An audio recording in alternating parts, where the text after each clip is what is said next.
Now, the next shift that I had to make was around pricing emotionally versus pricing strategically. Pricing is a huge thing for solopreneurs. We all struggled with this. So if you're struggling with how do I price my services or my products, trust me, you're not alone. The pricing is really when you're working as a solopreneur or you're first getting started and you've just created this job, your pricing, you think it's an emotional thing. You're like, well, it's going to take me about this many hours and they really can't afford that, but maybe I'll back it out. And that is the wrong way to think about it. One, we want to be able to price based on the value we offer, not hourly. And so for a lot of our clients, we think, or a lot of even some of the students that come through my program, they ask, well, how do I price my services per hour? You don't necessarily want to price it per hour, but you have to think about it a little bit that way, but you have to take the emotion out. What is that value that you are giving your clients?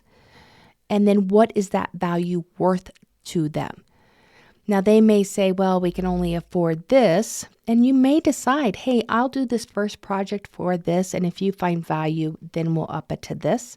You can do things like that, but you have to think strategically on your pricing. You have to take into consideration what it costs for you to keep, again, the lights on, the internet going, the software that you purchase.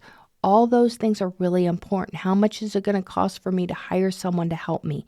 Whether that be a VA, a contractor, or whether that be a full-time employee, you have to look at that and calculate all that information. And so real CEOs do not price based on any emotional or based on fear. They price based on the value that you're giving your client. And that's a really important part. That twist in your mind of saying, okay, what value am I bringing to this client? And if you can say, well, I don't really see any value, then you're probably not, this isn't the project for you. You have to add value to be paid for that value. And you need to understand what that's worth.